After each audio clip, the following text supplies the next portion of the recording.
their far ends, where they arrived at the river, out of parental reach. One garden of an abandoned house was an overgrown wilderness, and they had worked themselves up into a horror of coming upon dead things in there. They knew all the broken places in fences for squeezing through, streaking their clothes with lichen stains or tearing them on nails. An adult opened an upstairs window in one of the nearby houses in the Fischers' cul-de-sac to shout at them. With a splash and a cry, a child missed a stepping stone in a fish pond, lifted in dismay a dripping sandal, a soaked sock, but there was no time to stop. The others were pitiless. "You idiot!" one of them sharply exclaimed. Phyllis thought with exhilaration that her son Hugh would be running with them, perhaps out at the front of the tribe, leading the way. She ought to lean out of the window and call to Hugh to come inside. It was time for his supper, but she was still in her petticoat, and anyway couldn't make herself be offended by the children's exuberance. She felt with them the promise of the evening, the gathering shadows, the pang of ending. Roger Fischer arrived home from the Foreign Office where he was a senior civil servant, a respected and subtle Arabist, taking off his coat downstairs in a dazzle of coloured lights from the stained glass in the porch door, calling out to his family as he hung it on the coat stand, appraising himself only for tidiness, not vanity, in the small square of mirror with its beveled edges.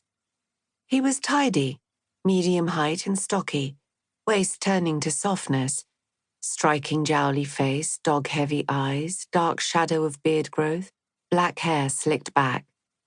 The hallway was savoury with cooking smells, and through the open dining room door, he saw the table laid ready with flowers, a colourful check cloth and napkins, wine glasses. Upstairs at the dressing table, Phyllis paused with her mascara wand held to her eye and met her own glance for one moment in the mirror. Unfathomable. Although her expression was arranging itself brightly and welcome already, she was singing out her greeting. Roger would go in first to see poor Colette, who was struggling as usual with her homework. Phyllis had time to put on her nylons, slip the dress over her head, dab l'air du temps on the pressure points at her wrists and behind her ears. If Colette was struggling, it wasn't because she wasn't clever. She was very clever, but everything was a struggle with her. English literature homework ought to have been easy, but too much was at stake. She was supposed to be writing an essay on imagery of growth and decay in Twelfth Night, which she could have done standing on her head, except that through it she was trying to communicate in a veiled language her passionate affinity with her new English teacher, who was in her 40s, slim, equivocal, elegant, dry, divorced. Colette attended a private girls' day school, dragging her reluctant feet each day in their regulation brown lace-up outdoor shoes, all the way up the steep hill from where her father dropped her off, through ominous wrought-iron abandon-all-hope gates, down into the underground cloakroom with its mineral smell of hockey boots and cold sweat, where she must take off her bottle green mac and change into indoor sandals.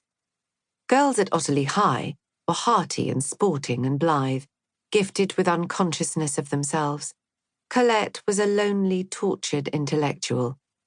She thought of setting up, like Viola, a willow cabin at her new teacher's gate, but she knew she couldn't play the part.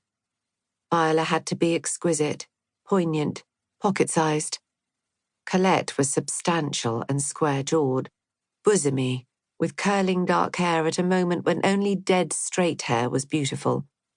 And she wore glasses.